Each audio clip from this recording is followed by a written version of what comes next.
Welcome to the Near Memo, a weekly conversation about search, social, and commerce. What happened, why it matters, and the implications for local.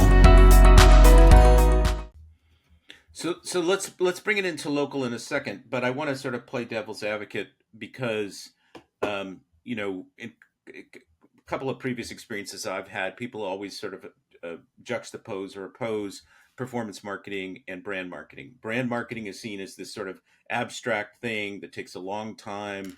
It's economically inefficient, and everybody's sort of driving toward quarterly KPIs or whatever it is, and so they want to emphasize performance. In your Timberland example, Timberland's a fairly largish company, but in a lot of companies, people just simply don't have the resources.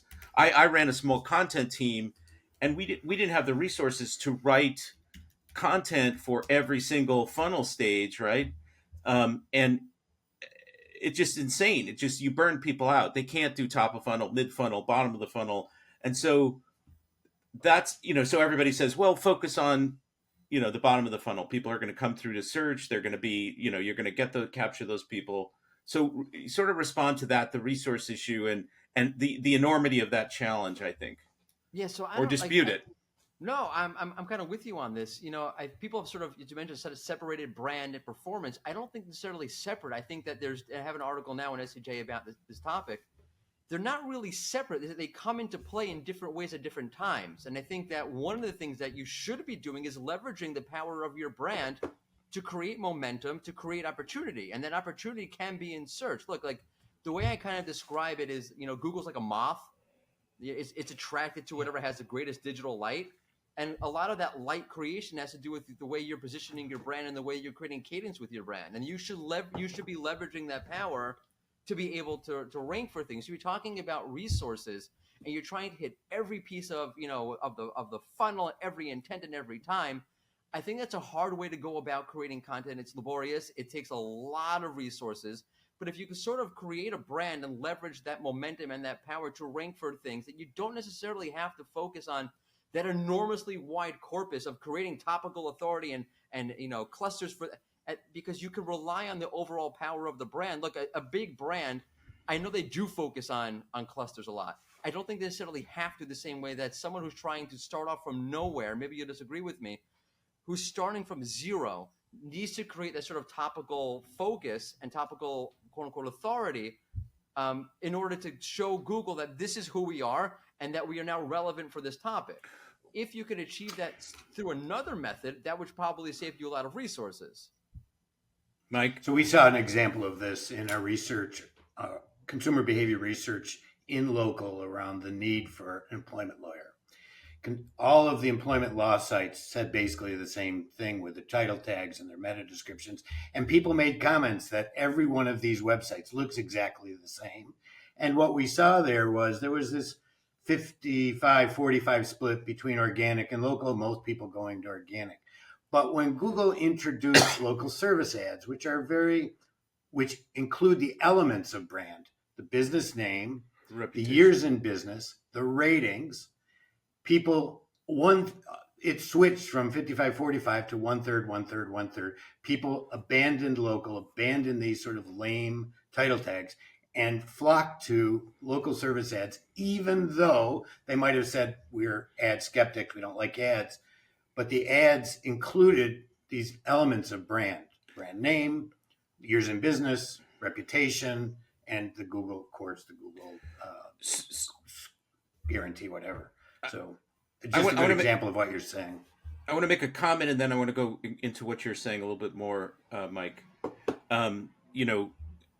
So your remarks, Morty, sort of assume that a brand exists, right? They kind of assume that there's some scintilla of a brand somewhere, as opposed to a really strong brand. They're not McDonald's, but they're also not completely anonymous.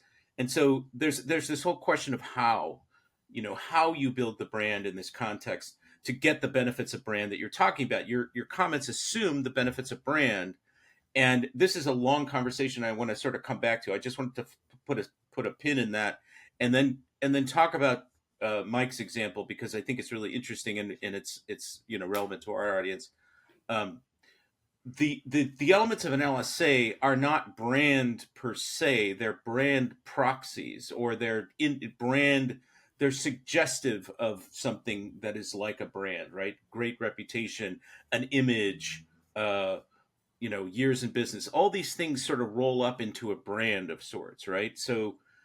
And that may be sort of relevant to the earlier comment that I made. But let's talk about local and how this all plays out in a local context.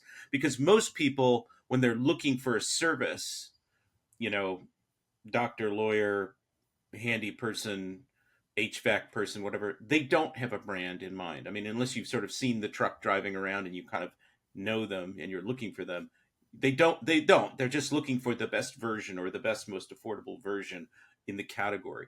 So let's talk that through. Well, from where, just a note here that in 2008, Eric Schmidt made the statement that the internet is a cesspool and brands are how you tell them apart. This is 2008. This is when he was CEO. And clearly this thinking has informed Google for a very, very long time. And Google works on proxies. In other words, you mentioned that these are brand proxies. Consumers in local markets do want brand affinity. They want to like who they're doing business with. They just don't have necessarily enough knowledge of the brand. And so they too, and Google has learned this, use these proxies. We've seen this with ratings all of the time. People use it as a proxy. They don't even read the reviews. They use ratings as a proxy for quality, which is one of their criteria. And I think Google understands that perfectly well and has long understood it, particularly in the world of entities beyond. Morty's the special guest. He can't get a word in on the. Sorry, well, he's got three Jewish guys on a conversation. He's not going to get a word. Jewish guys with beards. That's the name of the podcast. And dark shirts. And a little All right. spice. Yeah. Those the reviews are a great. My stepfather was a local electrician, right? So imagine you're trying to get to the point where you're trying to get those reviews, because those reviews are a proxy of your brand. I'll say maybe it's a little bit of a hot take. Like, brand is everything that you do and say. There's no like, oh, I don't have a brand. It's the question is like, are you focusing on controlling that narrative, or are you just putting it out there and spitting it out there? Like, right. Everything you do is a brand. So how do you get to that point where you have 1,000 reviews, where now Google's going to show you there, and people will now hire you based on doing that local search? And that's I just thinking of my stepfather. There's a lot of word of mouth. There was a lot of showcasing the quality of your work, a lot of networking, a lot of all of those things. But that's brand building, and that's brand building that ties into the digital, because now you can say, hey, I did this great work for you, whatever it is, like leave me a review and whatever, so that you can build that digital presence up, and then rank on the local SERP, get those local leads and so forth. But that comes, in my mind, from traditional brand building. Most small businesses don't really think about brand building. I mean, all these elements they're already doing. Many of them are doing these things, right? Word of mouth is the number one way that most local businesses get customers, and they're very focused on reviews. That's a very, very top of mind kind of thing. But they don't think about this in the context of brand. They think about it in the context of customer acquisition. What do they want? Their biggest challenge, their biggest business challenge is new customers, right? So they're thinking about all these elements as a kind of, not as a coherent part of a strategy, but as things they have to do, hoops they have to jump through, whatever, so that they can be visible on Google in order to get, whatever the lead. And I think Morty's point about the ecosystem is a much more helpful way for small businesses to think about it. Because if they think about, how does Google view word of mouth? How does Google view my community support, putting the sign on the back of the Little League field? How do they view my business relationships where I go to these meetings and network with other business leaders? And how do they view my media coverage? These are all elements that Google uses as proxies. And so by thinking about it in Morty's way, which is holistically as an ecosystem, as brand existing both in the real world with authenticity, but also via proxies to Google, you end up being able to actually focus your efforts, instead of saying, how many reviews did I get this week, is what can I do to make my brand more brandy, whatever. Yeah, That's I think for that's local. the I'm sorry, Greg. Go ahead. Sorry. No, I was just going to say that's the prominence element of, their sort of three proximity, relevance, and prominence. I mean, the prominence one is where all the brand elements sort of reside. Go ahead, Marty. I know. I was gonna say, I think for a local brand, they're already doing a lot of these things, and it's just a matter of putting it under a certain label and then being more conscious and strategic about it. I'll give you an example again. Like go back to my stepfather. There was a whole little community of these like local handy people, and there's one guy, Leslie Unger. Leslie Unger is a great guy, and what Leslie would do, he was the first of these guys to do this. I remember as a kid. He was like a local handyman, but he dressed the part. It's what set him apart from everybody else. He had like the uniform, the shirt, and the hat, and he had his name Leslie on the thing, and people were like laugh, like what are you doing? Like why do you care so much about this? But it created a certain perception and a certain brand for himself that he was able to leverage, and it's not something so small and so stupid.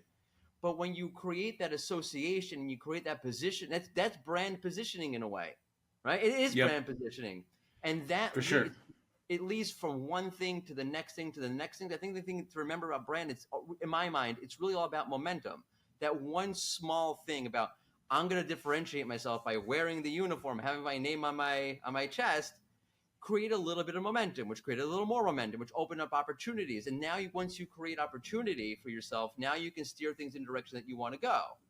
And then you can think about being strategic about that. How do I leverage this for digital now? But like once you get that momentum going, and once you start thinking that these things are actually things I can control and I don't say manipulate, but steer in a certain direction consciously.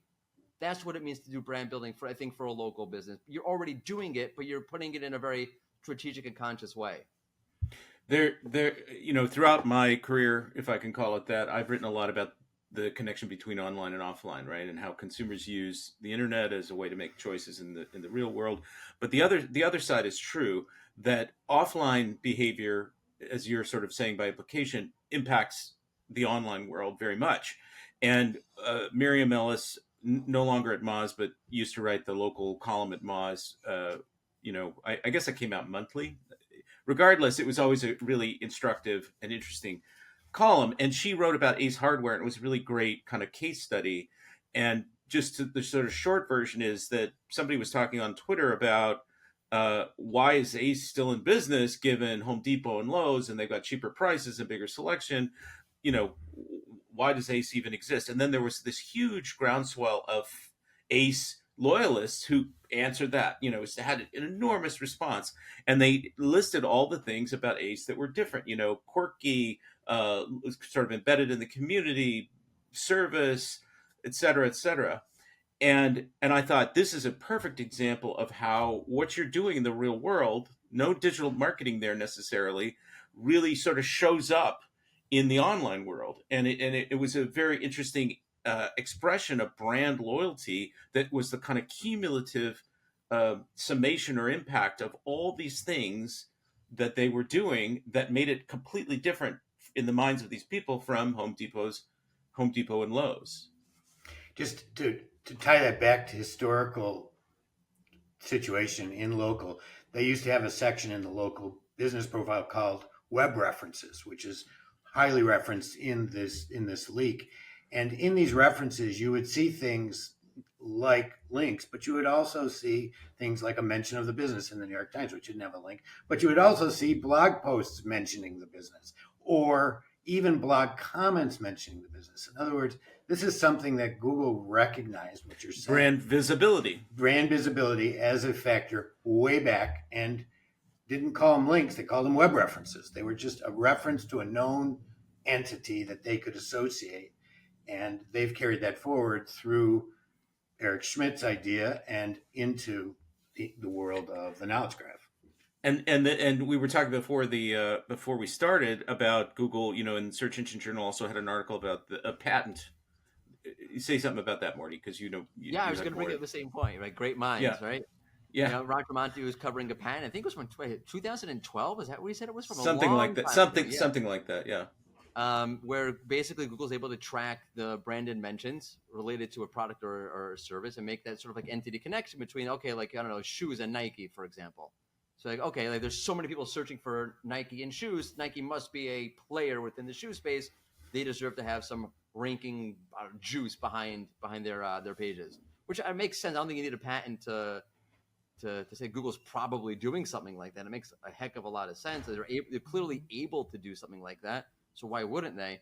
But it's another example of where that brand, all of that brand energy manifests itself online, or in this particular case, in the SEO space. Thanks for joining David, Mike, and Greg. To stay on top of the latest developments in local, subscribe to our newsletter at nearmedia.co. We'll see you next week.